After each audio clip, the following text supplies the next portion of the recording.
सारे लोग जानते हैं। No, please. Para military forces संसद से लेकर सीमा तक, औद्योगिक संस्थानों से लेकर हवाई अड्डे और अन्य सारे महत्वपूर्ण लोगों की सेवा में रहते हैं। लेकिन दुखद बात यह है, वो अपने जीवन को भी देते हैं, तमाम शहीद होते हैं, लेकिन उनकी सेवा शर्तें इतनी खराब हैं कि जो असिस्टेंट कमांडेंट हो जाता है वो 10 साल तक डिप्टी कमांडेंट नहीं बन सकता। मजबूरन इन संगठनों को सुप्रीम कोर्ट में जाना पड़ा और सुप्रीम कोर्ट ने 23/5/25 को ये फैसला दिया कि ये फोर्सेज जो हैं वो ग्रुप ए के कार्यकारी कैडर अधिकारी 86 से संगठित ग्रुप ए की सेवा में माने जाएंगे। और ये भी कहा कि सेवा भर्ती नियमों में सभी परिणामी लाभों सहित 6 माह के भीतर आवश्यक संशोधन किए जाएं। 6 माह के भीतर कैडर समीक्षा पूर्ण की जाए। 2 वर्षों के भीतर महानिरीक्षक स्तर तक प्रतिनियुक्त पदों में चरणबद्ध संख्या कमी की जाए।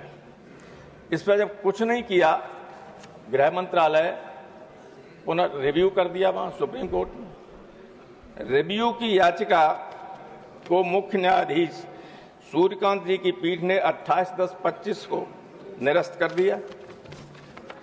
फिर भी गवर्नमेंट ने कुछ नहीं किया। बाध्यकारी फैसला था, सुप्रीम कोर्ट के आदेश को पर लागू नहीं जब किया तो फिर इन संगठनों को कंटेम्प्ट में जाना पड़ा। पहली तारीख पड़ी 10/2/26, 10 फरवरी को। उसमें गवर्नमेंट की तरफ से एडिशनल सॉलिसिटर जनरल ने यह कहा पीठ के सामने कि सरकार इस विषय में वैधानिक हस्तक्षेप पर विचार कर रही है। ये इतना निराशाजनक है सारे फोर्स के लिए। देखिए सर, एक इसी सुप्रीम कोर्ट ने एक टीचर्स के बारे में कहा 20-20, 25-25, 30-30 साल से लोग नौकरी कर रहे हैं, सबको इम्तिहान देना पड़ेगा, फेल हो जाएंगे तो हटा दिए जाएंगे। ये प्राइमा फेसी गलत फैसला था, लेकिन सुप्रीम कोर्ट का उसमें रिव्यू करने के लिए गवर्नमेंट नहीं गई वहां। इस पर रिव्यू करने के लिए संसद में न यहां आई और न वहां गई। यहां संसद के द्वारा इसको निरस्त कराना चाहते हैं।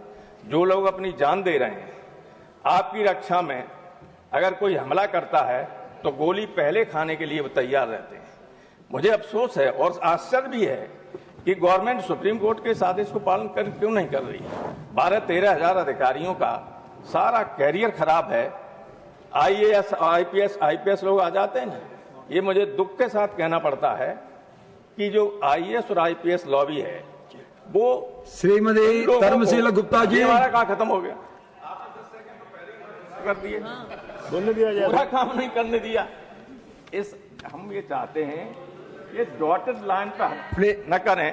माननीय गृह मंत्री जी से मेरा अनुरोध है आपके माध्यम से कि सुप्रीम कोर्ट के फैसले को लागू कराएं और देश की सेवा में अपनी जान देने वाले अधिकारियों के लिए